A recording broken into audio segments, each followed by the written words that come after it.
ایک درویش اور اس کا کمسن چیلا شہر سے دور کسی جنگل میں رہتے تھے۔ درویش عام طور پر یاد خدا میں مصروف رہتا تھا اور چیلا آس پاس کی بستیوں سے بھیک مانگ کر اس کی خدمت کیا کرتا تھا۔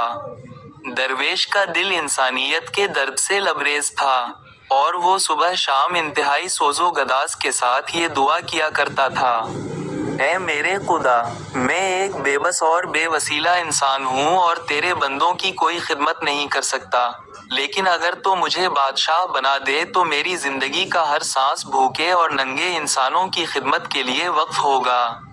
میں یتیموں، بیواؤں اور نادار لوگوں کی سرپرستی کروں گا۔ میں محتاجوں کے لیے لنگر خانے کھولوں گا۔ میں عدل و انصاف کا بول بالا کروں گا۔ رشوت خور اور بددیانت اہلکاروں کو عبرتناک سزائیں دوں گا۔ مظلوم مجھے اپنی ڈھال سمجھیں گے اور ظالم میرے نام سے کانپیں گے۔ میں نیکی اور بھلائی کو پروان چڑھاؤں گا۔ کمسن چیلے کو یہ یقین تھا کہ کسی دن مرشد کی دعا ضرور سنی جائے گی اور ان کے دن پھر جائیں گے۔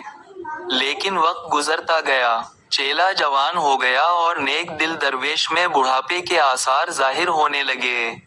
رفتہ رفتہ چیلے کے اعتقاد میں فرق آنے لگا، یہاں تک کہ جب درویش دعا کے لیے ہاتھ اٹھاتا تو وہ اس کے قریب بیٹھنے کی بجائے چند قدم دور بیٹھتا اور دبی زبان سے یہ دعا شروع کر دیتا: میرے خدا، اب میرا مرشد بوڑھا ہو چکا ہے، اس کے بال سفید ہو چکے ہیں، دانت جھڑ چکے ہیں اور بینائی جواب دے چکی ہے، اب وہ مجھے تخت کی بجائے قبر سے زیادہ قریب دکھائی دیتا ہے۔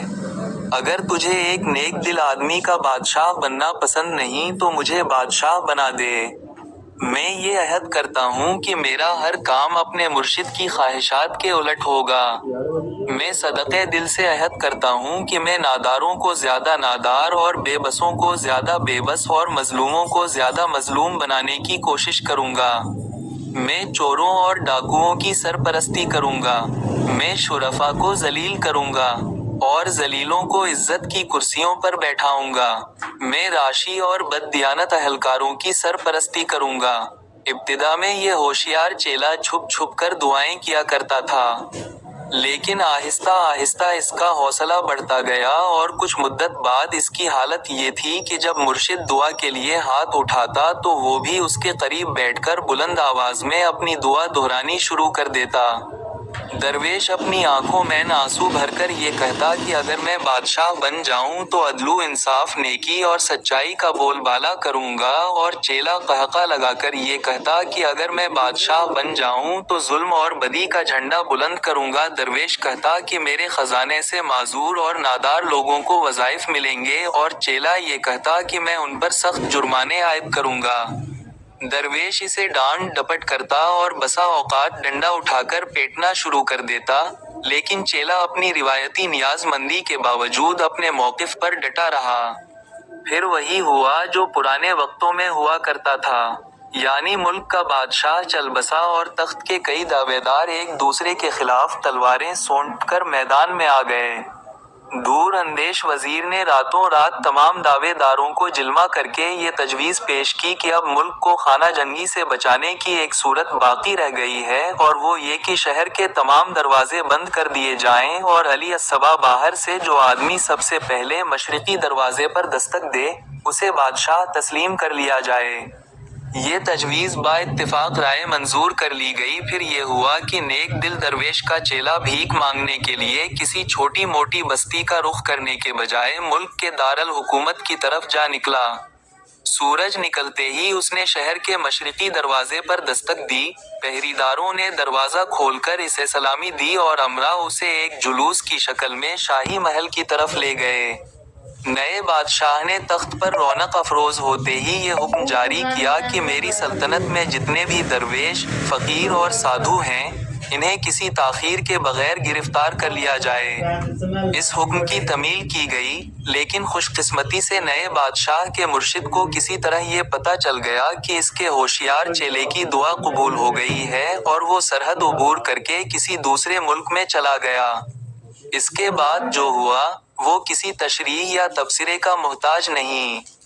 نئے بادشاہ نے پوری مستعدی اور دیانتداری کے ساتھ اپنے تمام وعدے پورے کیے۔ نہروں کا پانی بند کر دیا گیا، کنویں اور تالاب غلاظت سے بھر دیے گئے، چوروں اور ڈاکوؤں کو جیلوں سے نکال کر حکومت کا کاروبار سونپ دیا گیا۔ نیک خدا پرست انسانوں پر ظلم کی انتہا کر دی گئی۔ غرض ان دانشمندوں کو سر چھپانے کے لیے جگہ نہیں ملتی تھی، جنہوں نے ملک کی بھلائی کے لیے ایک گدھا گر کو تخت پر بیٹھا دیا تھا۔ جب نئے بادشاہ کے مظالم اپنی انتہا کو پہنچ گئے تو عوام کے لیڈروں نے اس کا حسب و نسب معلوم کرنے کی ضرورت محسوس کی۔ سابق وزیر اعظم کی قیادت میں ایک وفد تلاش بسیار کے بعد بادشاہ کے مرشد کی خدمت میں حاضر ہوا اور اس سے فریاد کی کہ خدا کے لیے ہمیں اس بلائے ناگہانی سے نجات دلائیے۔ عمر رسیدہ درویش اپنے چیلے کے سامنے جانے سے گھبراتا تھا، لیکن ارکان وفد کی گریہواؤں زاری سے متاثر وہ یہ خطرہ مول لینے پر آمادہ ہو گیا۔ جب وہ دربار میں حاضر ہوا تو بادشاہ سلامت کو اپنے پیر و مرشد کی طرف دیکھتے ہی اپنا ماضی یاد آ گیا اور اس نے مروبیت کے احساس سے مرغوب ہو کر کہا، پیر و مرشد، فرمائیے میں آپ کی کیا خدمت کر سکتا ہوں؟ درویش نے جواب دیا، میں اپنے لیے کچھ نہیں مانگتا، میں صرف تمہاری رعایا کے لیے رحم کی اپیل کرنے آیا ہوں۔ تم اقتدار کے نشے میں وہ زمانہ بھول گئے ہو جب بھیک مانگا کرتے تھے۔ خدا سے ڈرو، یہ سب فانی ہے، اگر ہو سکے تو موت سے پہلے کوئی نیک کام کر لو۔ بادشاہ نے تلخ ہو کر جواب دیا، دیکھیے قبلہ آپ میری قطع برداشت کا امتحان لینے کی کوشش نہ کریں۔ یہ آپ کی خوش قسمتی ہے کہ آپ میرے مرشد ہیں اور میں آپ پر ہاتھ ڈالتے ہوئے گھبراہٹ محسوس کرتا ہوں۔ آپ مجھے جی بھر کر گالیاں دے سکتے ہیں، لیکن خدا کے لیے ان لوگوں کے ساتھ کسی نیکی کا مشورہ نہ دیں۔ آپ کو یاد ہے کہ ہم دونوں ایک ہی وقت میں دعا مانگا کرتے تھے۔ پھر کیا وجہ ہے کہ آپ کی دعا قبول نہ ہوئی اور قدرت نے مجھے بادشاہ بنا دیا؟